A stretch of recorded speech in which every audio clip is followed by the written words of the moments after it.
Tu veux comprendre comment vraiment utiliser l'intelligence artificielle pour t'aider dans ton travail de création de contenu, de rédaction, et comment aujourd'hui on peut l'utiliser de façon incroyable, comme si vraiment elle était à côté de nous et qu'elle était là pour nous assister, nous aider dans notre job.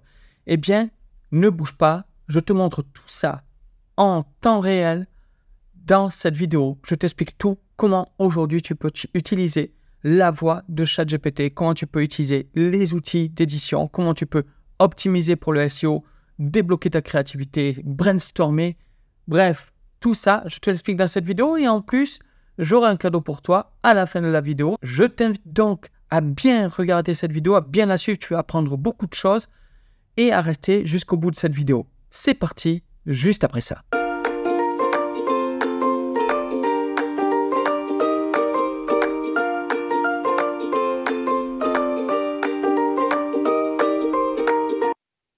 Je vais commencer cette création de contenu par du brainstorming. J'ai besoin de développer mon idée, j'ai besoin d'approfondir le sujet. Donc, je vais utiliser pour cela le mode voix, le nouveau mode de voix de ChatGPT. Je ne vais pas l'utiliser sur le téléphone, mais directement sur mon Mac avec l'application ChatGPT. Si tu ne peux pas l'avoir sur ton ordinateur, pas de problème, tu peux l'utiliser sur ton téléphone et tu pourras accéder à ton ChatGPT une fois que tu as fini le mode de voix sur ton ordinateur. Allez, je te montre tout ça.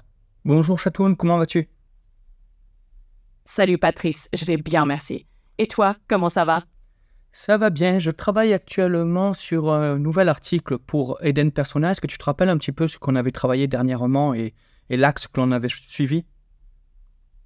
Bien sûr, tu travaillais sur des articles pour Eden Persona, notamment sur les biais dans la création de buyer persona avec l'utilisation de l'IA, les limitations imposées par le RGPD et l'importance de l'intervention humaine pour affiner les personas au fil du temps. Tu prévoyais également d'écrire sur les avantages d'une interaction dynamique avec le persona pour les marketeurs et les chefs d'entreprise en mettant en lumière la fonctionnalité de chat d'Eden Persona. Tu voulais aussi aborder le développement de produits orientés clients grâce à une discussion avec le persona. Est-ce que tu as une nouvelle idée ou un angle particulier en tête pour ton prochain article? Effectivement, j'ai une nouvelle idée en fait. Tu sais, je veux suivre toute la stratégie de Ranch Style SEO, tu sais, d'avoir vraiment différents objectifs qui répondent aux différentes intentions utilisateurs, qui montrent notre expertise, etc. Et je voulais faire un article un peu prospectif sur l'évolution des personas, mais à moyenne échéance, par exemple, justement, en 2030, à quoi pourrait ressembler un persona et comment on interagirait avec un persona en 2030. Je ne sais pas ce que tu en penses. C'est une excellente idée, très avant-gardiste. En imaginant le futur des personas d'ici 2030, tu pourrais explorer l'intégration des technologies émergentes comme l'intelligence artificielle avancée, la réalité augmentée ou encore les jumeaux numériques.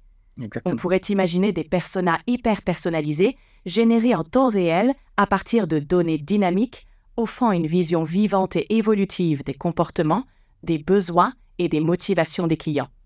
Les interactions pourraient se faire via des interfaces conversationnelles sophistiquées, presque humaines, rendant la recherche d'insights encore plus intuitive et interactive. Tu pourrais aussi aborder les enjeux éthiques et les défis liés à cette évolution. Qu'en penses-tu? Absolument, justement, je pensais aux Digital Twins, donc aux jumeaux numériques, et à l'AR, notamment avec le projet la présentation qu'a faite Zuckerberg pour Meta des nouvelles lunettes, des futures lunettes de réalité augmentée Orion. Et je voyais bien justement d'aborder cette façon d'interagir avec son persona. Donc, autour de tout ça, de comment on peut faire pour avoir aussi, comme tu le soulignes, des données en temps réel, mais je voulais souligner aussi, alors c'est de la prospective, mais j'imagine qu'avec l'évolution de l'intelligence artificielle et peut-être donc l'obtention de l'AGI, il y aurait moins besoin de données utilisateurs parce que l'intelligence artificielle serait plus encore à même de comprendre les émotions humaines et le comportement humain. Qu'est-ce que tu penses de cette approche? Est-ce que je suis, d'après toi, loin de l'arbre? Non, tu n'es pas du tout loin de la réalité.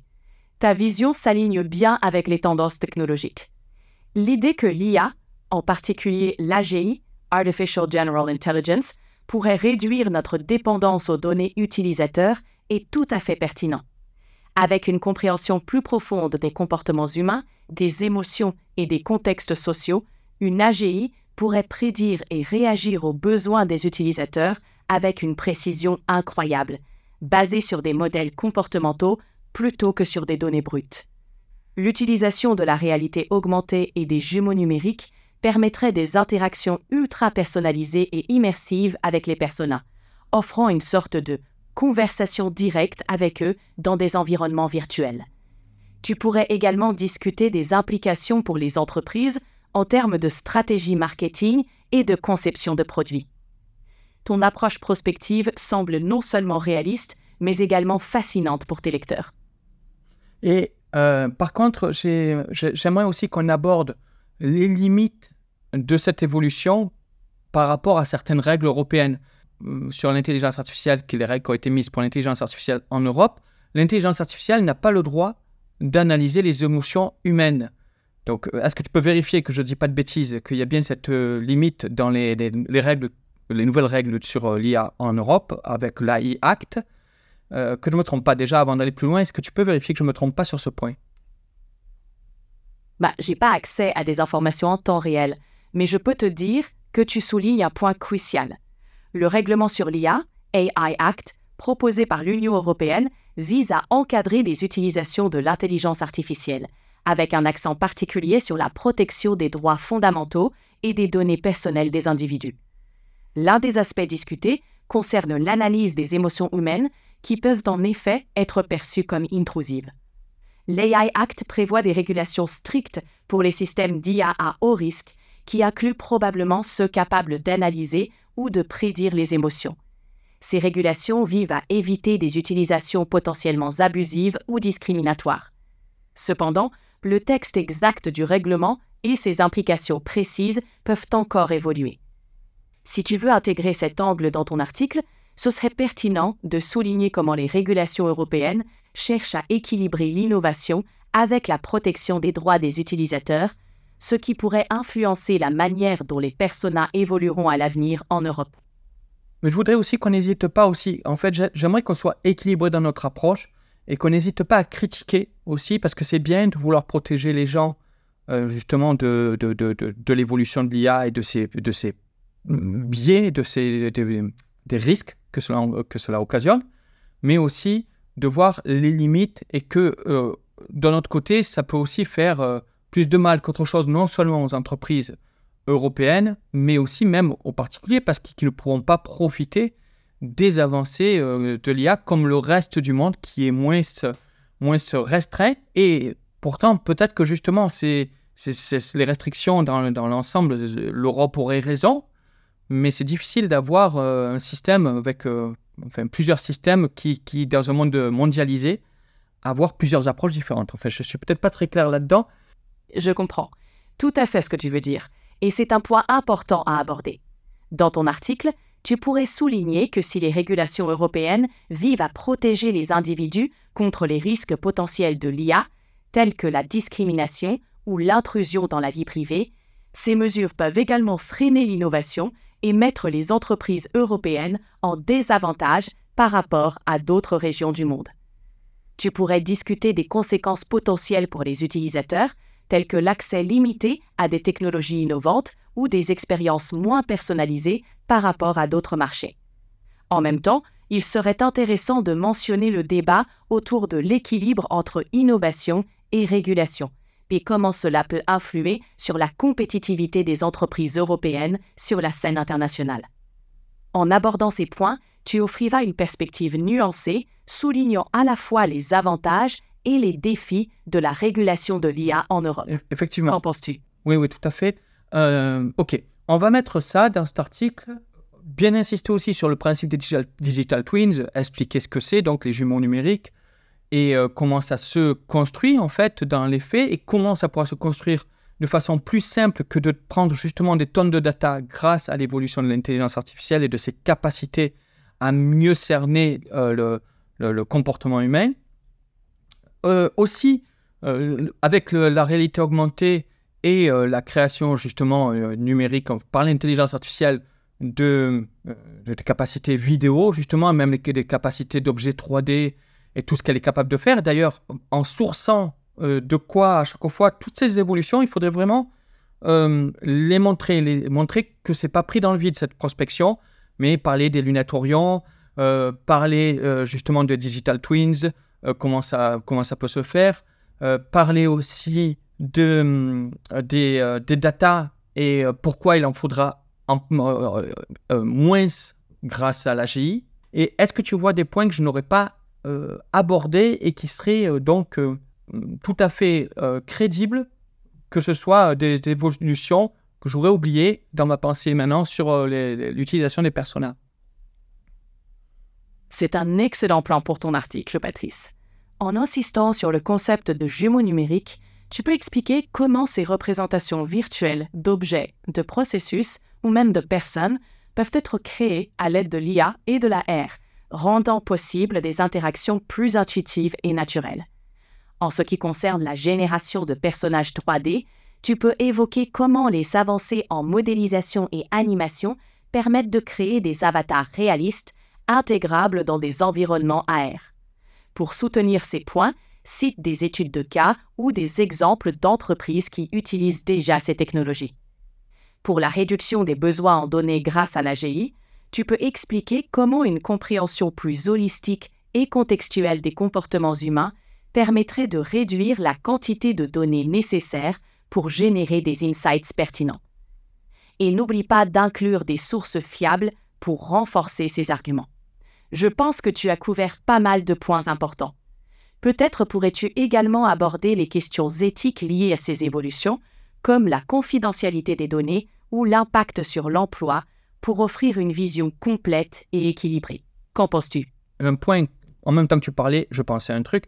Un des points qu'on pourrait aussi démontrer, c'est que l'intelligence artificielle pourrait projeter donc en AR aussi le comportement de l'utilisateur, du persona, non seulement discuter avec lui, mais aussi peut-être voir quel est son comportement par rapport au produit ou par rapport à son parcours d'achat. Peut-être que ça pourrait te visualiser mieux. Par exemple, les datas montreraient ce qu'il fait avant d'acheter. Par exemple, on saurait en temps réel quand il est sur Google Analytics. Sur Google Analytics, on verrait son comportement. Et par rapport au temps qu'il met à passer à l'achat, les pages qu'il va voir pour vérifier, etc., l'IA pourrait reproduire ce comportement pour qu'on le comprenne mieux, pour qu'on puisse visualiser ce qui se passe avant qu'il passe à l'achat. Par exemple, s'il a mis beaucoup de temps avant de cliquer sur acheter, ça veut dire peut-être qu'il se posait des questions. Et quelles informations on pourrait aller chercher? Comment l'IA pourrait encore plus nous aider à mieux cerner ces points? Ça, on ne l'a pas abordé, peut-être que ça serait ajouté. Et encore une fois, dans toutes les parties, évidemment, mettre tous les côtés risques, limites légales par rapport à l'Europe. Et voilà, tout équilibré. Est-ce qu'on commence à avoir une structure? Déjà, ce que je t'ai dit que j'ai rajouté là, est-ce que ça te semble cohérent, réaliste? C'est très important que ce soit réaliste. Tout ce que je peux te dire, même par exemple l'AGI, ne te contente pas de me confirmer ce que je dis. N'hésite pas à me dire si je me trompe et si il faudrait modérer ce que je dis. Tu as raison de vouloir rester réaliste et nuancé. L'idée de visualiser le comportement des personas en réalité augmentée est vraiment innovante et ouvre de nombreuses possibilités. Tu peux illustrer comment l'IA pourrait simuler les comportements d'achat, montrant par exemple le temps passé à explorer différentes options ou les hésitations avant un achat. Cela peut aider les entreprises à mieux comprendre le parcours client et à identifier les points de friction. En même temps, il est essentiel de souligner les limites légales et éthiques, notamment en Europe, où la protection des données et la vie privée sont très encadrées. Il faudra être attentif à ne pas franchir ces lignes tout en utilisant ces technologies. En mettant l'accent sur ces points et en fournissant des exemples concrets et des références solides, ton article offrira une vision à la fois innovante et réaliste de l'avenir des personas. Tu as déjà une très bonne base pour ton article, Patrice. Est-ce que tu pourrais m'en faire la structure de l'article complet, très détaillé pour un article vraiment complet et détaillé? Pour un article complet et détaillé sur l'évolution des personas, voici une structure que tu pourrais suivre. Premier point, introduction. Présentation du concept de persona et de leur évolution. Contexte de l'essor de l'IA et des technologies associées. 2. Définition et rôle des digital twins, jumeaux numériques. Utilisation de l'IA pour la création et l'évolution des personas. 3. Réduction des besoins en données grâce à l'AGI et implication pour les personas. 4. Intégration de la réalité augmentée. Présentation des lunettes AR et des projets comme Orion. Projection du comportement des personas dans l'AR. Exemple du parcours d'achat. 5. Création de personnages 3D animés et leurs utilisations. 6. Les bénéfices pour les entreprises. Amélioration de la compréhension du parcours client. Personnalisation accrue des stratégies marketing. Clic. Innovation dans la conception de produits et services. Clic. Risque pour l'emploi et l'innovation. 6. Perspective d'avenir d'ici 2030. Ok, je te remercie. Je vais travailler sur ce contenu comme ça. Super, ça va faire un article captivant et très informatif. Si tu as besoin de plus d'aide à n'importe quel stade, n'hésite pas à me le demander. Bonne rédaction, Patrice. Allez, à plus tard.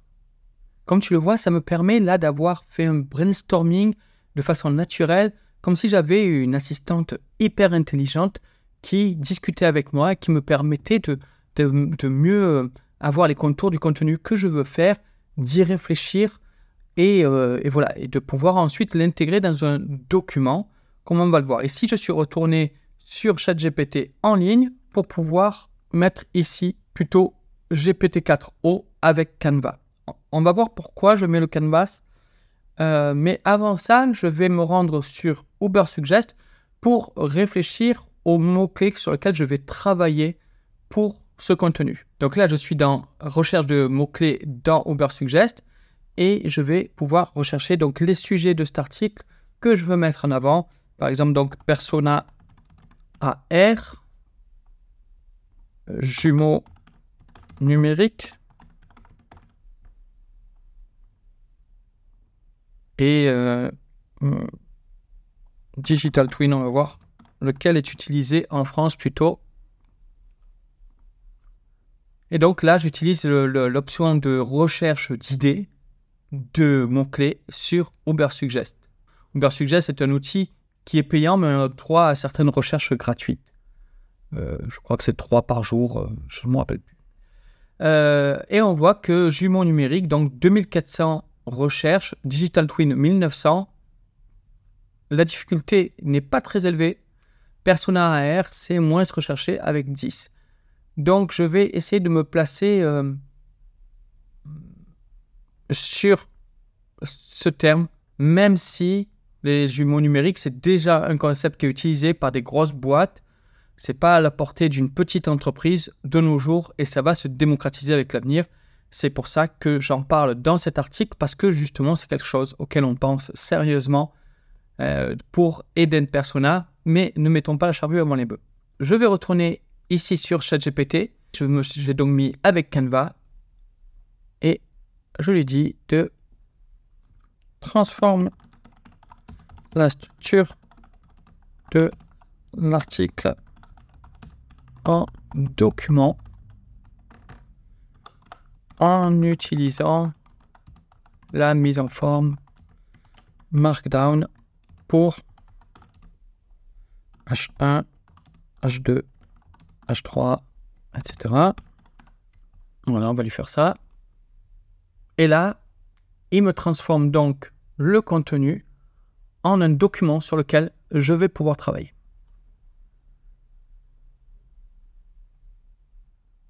Là, on est vraiment dans quelque chose d'un peu plus pratique avec les outils ici. Ajouter des emojis, peaufiner, voir le niveau de lecture. On peut changer le niveau de lecture. On peut même travailler donc sur une seule partie ici pour changer les éléments, mais aussi pour demander à ChatGPT de développer, etc. Ici, je vais enlever introduction, je vais mettre le titre. Et donc, j'ai dit que sur le titre, je veux mettre jumeaux digital AR animé par l'IA, l'avenir des personas d'ici à 2030.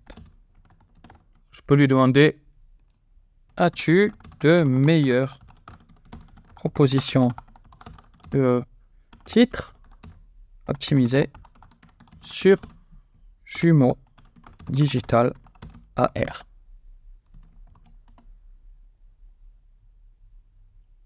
Ah oui, jumeaux numériques, pourquoi j'ai mis jumeaux digital? En réalité augmentée, anticiper l'avenir des personas à l'horizon 2030. Ok, allez, on est pas mal là. J'enlève ce sous-titre ici et je vais travailler directement sur l'introduction. Ce que je peux faire maintenant, c'est travailler donc directement, par exemple, lui dire d'aller me chercher des informations en ligne. Je peux en discuter déjà concernant les Digital Twins. Mettre des informations sur ce qui est d'ores et déjà utilisé par certaines entreprises pour les buyer persona avec détails et sources. Depuis quand Témoin culte.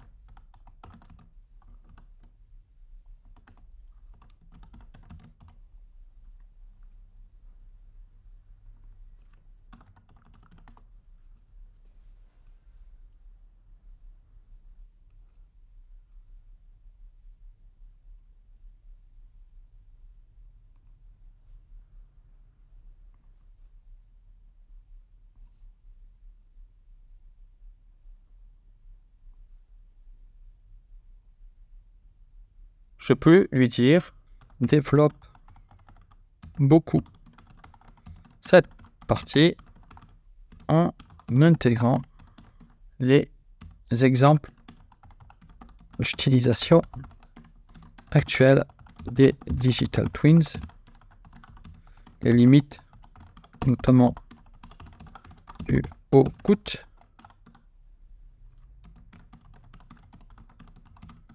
et pourquoi ça coûtera de moins en moins cher avec l'IA qui se développe.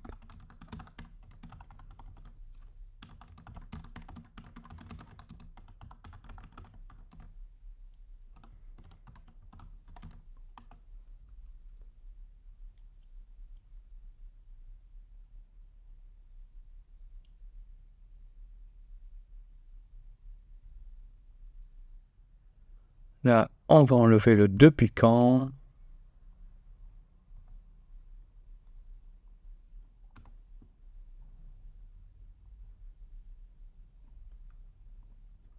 Rajoute des liens vers les sources en vérifiant la justesse de celle-ci.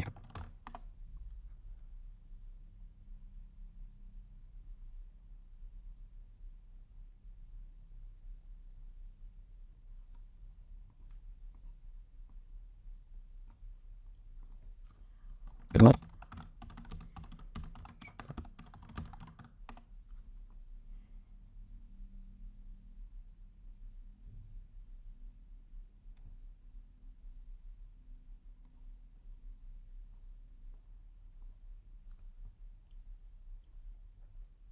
Ok.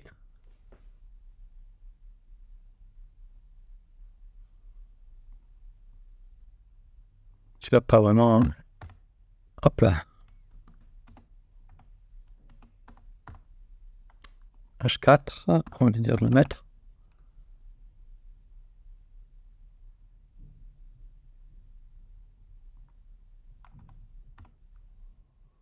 Bon, on changera la mise en forme dans le document.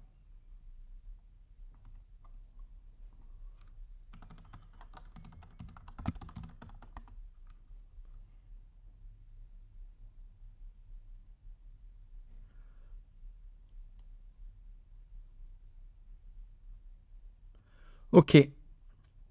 Donc là, tu l'as compris, je vais travailler sur mon article avec ChatGPT.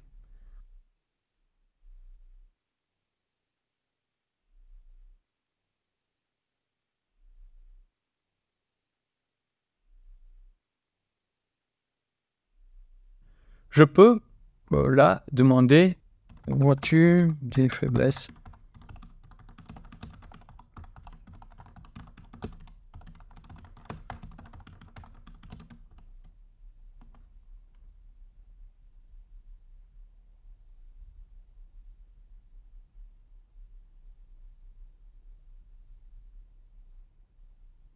Là, je lui demande et il me demande s'il doit appliquer ces changements. Je peux lui dire oui sur celui-là.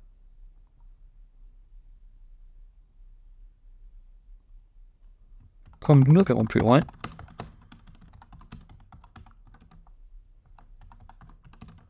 Voilà, il a raison, on va mettre ça.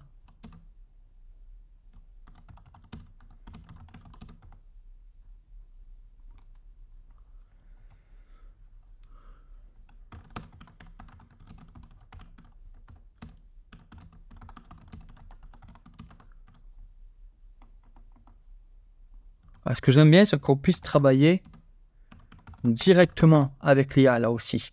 On n'est pas dans un système de refaire, resoumettre, etc. pour arriver au bout. On travaille directement avec.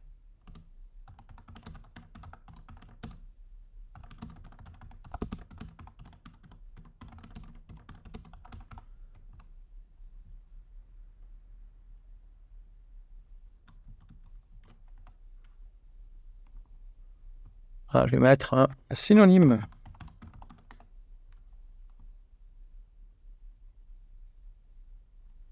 Ok. Non, ça non, c'est parce qu'on va le développer ensuite. Non. Voilà. Il ne s'est pas arrivé, il s'est pas arrivé. Ok. Complète.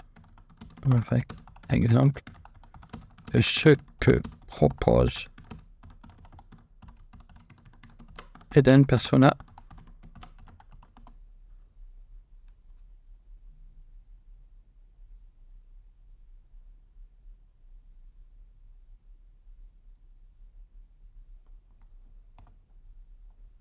Ok. Là, ce titre.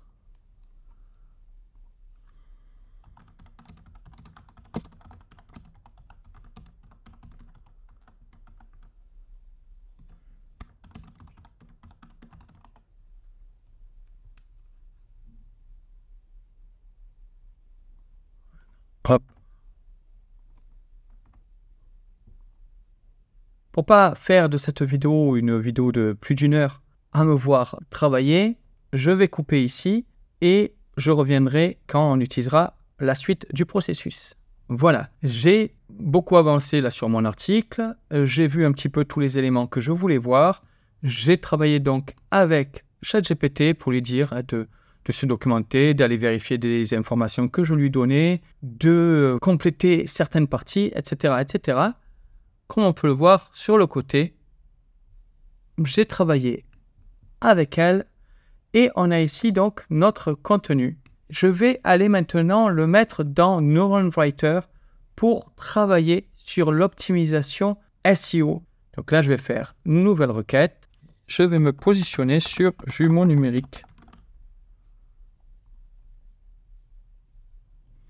Là, il va falloir le laisser travailler un petit moment pour qu'il analyse le mot-clé. On voit le volume de recherche ici, les tendances.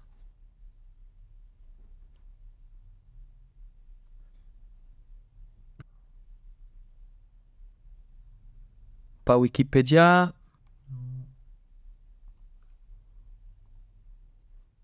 Qui correspond vraiment à ce dont on veut parler. Il n'y en a pas énormément.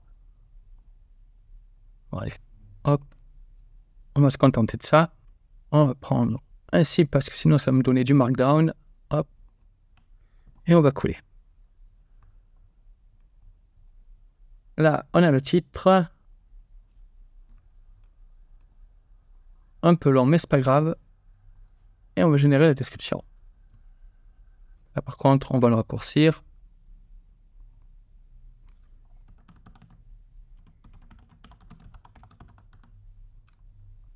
Voilà.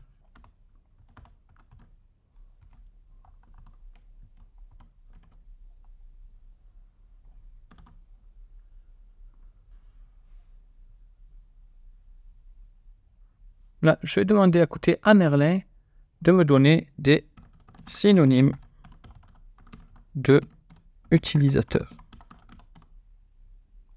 Un maximum.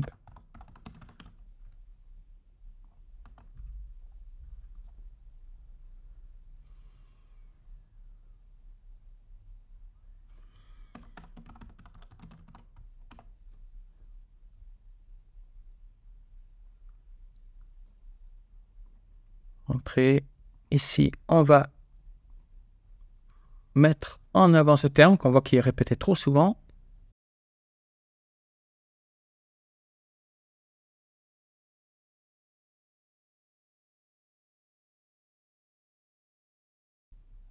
Ok, utilisateur n'est plus en rouge. Digital aussi, il est trop souvent. Oui.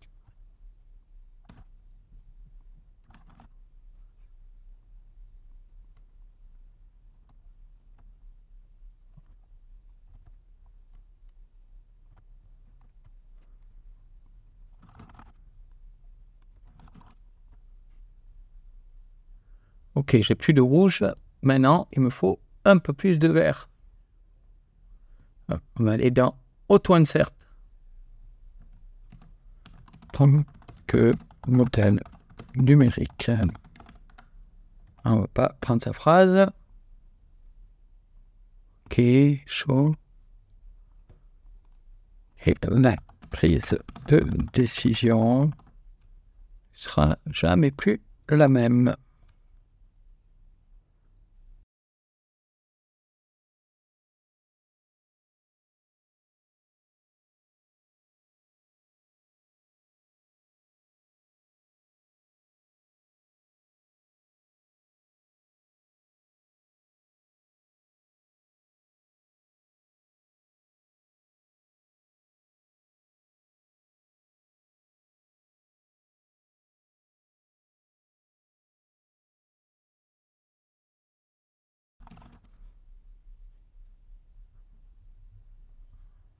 On va s'arrêter là, mais on va aussi le passer encore à une IA, c'est-à-dire la correction avec Antidote. Alors, déjà, typographie. Voilà, on corrige les espaces et tout ça. Oui, normalement, une persona, c'est féminin, mais dans le langage commun, on l'utilise avec au masculin et d'ailleurs avec un S, alors que la bonne écriture se fait avec un E. Donc généralement, je triche avec ça. De temps en temps, je le mets avec un E. Mais sinon, je triche un petit peu parce qu'il faut que je colle à l'utilisation. Mais une répétition.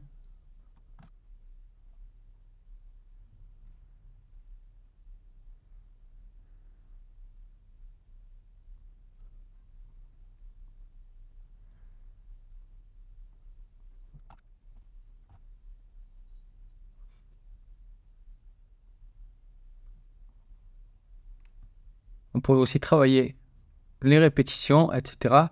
Mais là, encore une fois, la vidéo va durer 10 ans. Donc, je vais m'arrêter là pour le moment. Et je retourne sur mon article ici que je vais pouvoir maintenant publier. Et pour publier, il va me falloir aussi une image.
Voilà, j'aurais plus qu'à faire des dernières corrections pour publier mon article en ligne. J'espère que cette découverte un petit peu longue, mais voilà, je voulais te montrer vraiment de façon complète comment on pouvait de nos jours utiliser l'IA tout le long du processus pour nous aider à rédiger un article, comme si on avait un assistant à nos côtés et non pas quelqu'un pour nous remplacer, mais bien pour travailler avec nous et faciliter ainsi les échanges, la création d'idées, la création de structures, la création de contenu.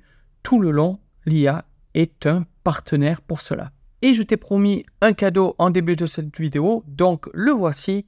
En description de cette vidéo, tu trouveras un document que tu peux télécharger directement, pas besoin de t'inscrire. Et dedans sont référencés tous les outils que j'ai utilisés dans cette vidéo. Une grande partie de ces outils sont gratuits. Certains liens sont des liens partenaires où j'ai pu avoir des réductions quand tu veux passer à une version payante. Donc, c'est le moment d'en profiter aussi. Et je te dis donc à très bientôt pour d'autres vidéos de conseils pour gagner de l'argent en ligne, pour la vie de nomade digital et aussi pour découvrir d'autres astuces grâce à l'intelligence artificielle pour ton activité en tant que freelance ou autre sur Internet. N'oublie pas encore une fois de t'inscrire à cette chaîne pour ne rien louper et je t'invite aussi à regarder cette autre vidéo qui te donne une autre astuce IA pour t'aider dans ton job sur Internet.